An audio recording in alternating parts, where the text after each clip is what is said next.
I'm very grateful for the people that are in the group so I can actually talk about this shit. Creating your own pantheon is essential. It's crucial, especially if you're going to be dealing in magic, because you don't want to start the basis of your magic from your vessel. You don't want to do shit just from the vessel with no type of, because you're not the vessel. You don't want to start from the illusion. You know what I mean? You don't want to start with from the illusion of, oh, this is what I have to do. I have to get this particular herb and I have to do this and this and this. There's a reason behind it. The intent, the spirit behind it is where you want to start from. Okay, so when you're starting your magic, having that premise of the highest or the head bitch in charge, like whoever that bitch is for you, starting from that premise, or whoever is over your magic, you know what I mean? That's where you want to start your magic from. So that's what we're going to be talking about. That's what we're going to be breaking down. Hell yeah, I'm just in a beautiful place right now. And I've been dealing with the change. It's been raining. First off, let me say this. It's been consistently raining. I've been sitting in the rain for 2 days and I just been washed because I love rainwater. I love rainwater. I love to collect rainwater. It's something about rains that are so familiar with me. So I love to use that water for my rituals and my spells. And I have a bitch that loves to just touch base on my rainwater. Being intimate with these spirits, though, having all of these spirits that I'm working with is the acknowledgement of self. Acknowledgement of self. These fragments of yourself, these parts of self, not your physical identity, but your honest self. Not just your highest self, but your lowest self as well.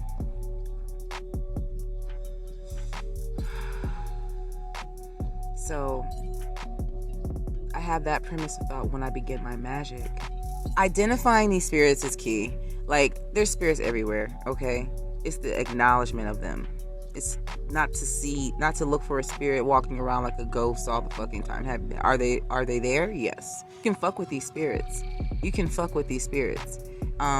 have to have the right premise. Like, you don't want to begin working with these spirits from a place of, oh, you're so higher than me. No, if you're a vessel, yeah, these spirits know way more than you, but you don't want to operate from the premise of a spirit. I mean, from a human, a human or a person. Those are the vessels. Those are the tools. There's so many different types of tools, but that's the tool of the vessel. So you want to start working from your spirit. Your head bitch in charge. So yeah. Just talking a little bit. Wanted to just let it out. I'm just very grateful for the shit that's happening right now, because definitely had to go through those motherfucking crossroads. You're never out the crossroads, which is the funny part. You're never out of the crossroads, and that's the joke of it. And that's why all them niggas at the crossroads have such a humor. They can laugh at this shit. They will laugh this shit off. It's like, oh yeah, make your choice. Yeah, keep going. But if you understand the symbol, the infinity symbol, you realize you're never out of the crossroads. You're moving. But again, look at this from the perspective of the programmer and not the program, or the one looking through the microscope and not the amoeba. You know what I mean? Like, look at it from a higher perspective, from the one doing the work. Look at it from that perspective. Start from there. Start your magic from there. And your magic's going to flow a whole hell of a lot differently. A whole hell of a lot fucking differently. In Christianity, you have motherfuckers that sacrifice and that put themselves on the altar as a sacrifice.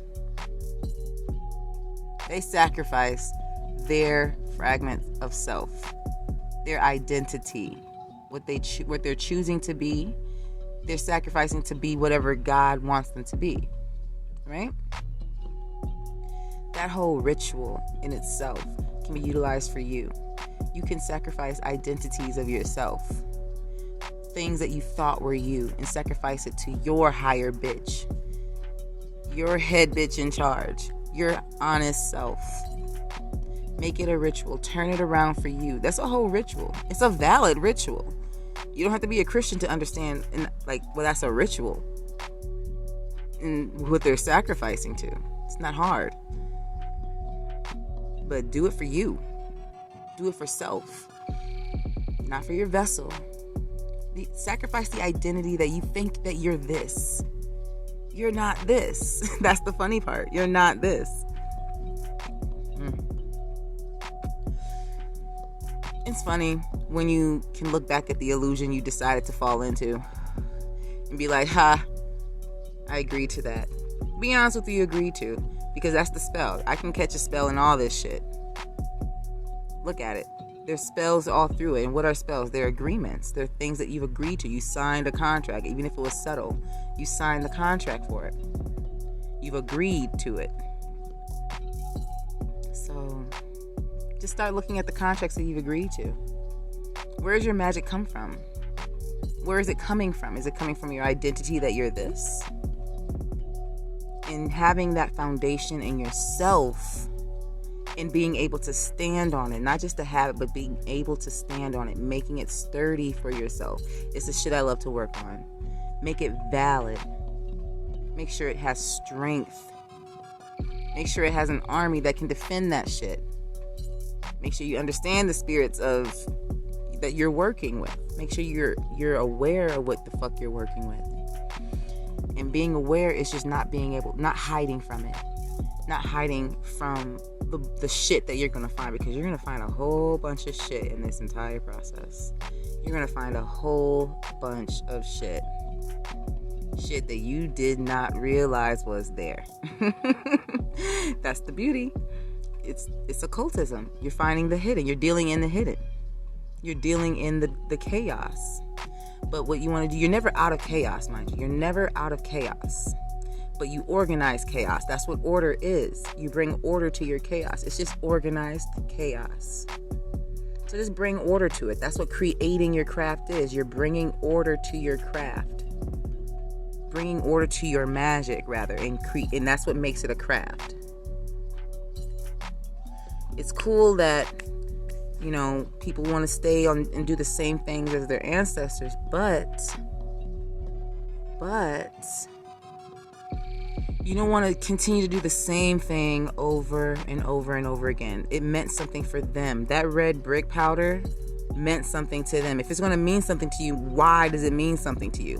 Give it an intention. Give it a meaning. Let it grow. Let it develop. These spirits, they don't just stay the same. They grow. They change. They continuously change. That's why in an archetype they have many names. You can find you can find the Papa Legba archetype all over so many different pantheons. There's so many different pantheons that deal in portals, that deal in both sides of the coin, that deal in transition and change. You know what I mean? So that's what I'm talking about. Allow the spirits to change with you. Allow to be able to change. Be able to allow change. Change is necessary. Change is magic. That's magic. Change. And if you're not changing, you're dead. If you're not growing, you're dead. You gotta change. You gotta change shit up. Have you heard the joke? The joke? Everyone's heard this joke. You're the joke. Think about it. You are the joke. You're the one that decided to agree to the illusion of this reality. And corporeal chaos, consulting, he says it perfectly. He says the illusion is not that it's not real. It's not what it appears to be. It's not to say that it's not real. It's most certainly real. It's just not what it appears to be. So if it's not real and we're operating at like that this is real, which is fine. Operate like you know how you want to take it in, but how you operate in it is the agreement. How you choosing to frame your movements in this reality is the agreement to this reality.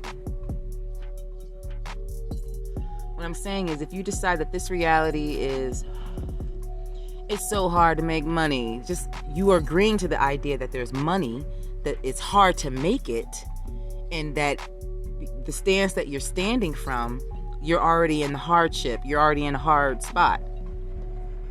You're agreeing to a few things. And that's the subtlety of magic. The agreements. The agreements they get you, boy. They'll fucking get you. But that's how you catch a spell. That's how you catch yourself in a loop. That's how you find the loop. You have to find where you agreed with. You have to find where you agreed with it. You have to find the contract that you signed. And it's your frame of thought. Your frame of thought. If the mind is all and the universe is mental, it's your frame of thought. What comes out of the mind, not the brain. The brain is the organ. The mind. So, again, this is what we're dealing with. Dealing in the cast a spell is breaking down magic. But you have to be able to understand your shit. You have to be able to look at those fragments of yourself. Which are those spirits? The spirits they never were not there. They've always been there. But have you deified it? God couldn't do shit with Adam until he gave him a fucking name. He had to deify his creation.